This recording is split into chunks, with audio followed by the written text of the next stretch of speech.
وإذا قيل له اتق الله أخذته العزة بالإثم فحسبه جهنم ولبئس المهاد. ومن الناس من يشري نفسه ابتغاء مرضات الله والله رءوف بالعباد. يا أيها الذين آمنوا ادخلوا في السلم كافة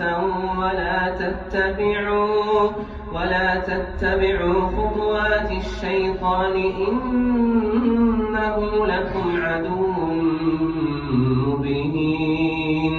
فإن زللتم من بعد ما جاءتكم البينات فاعلموا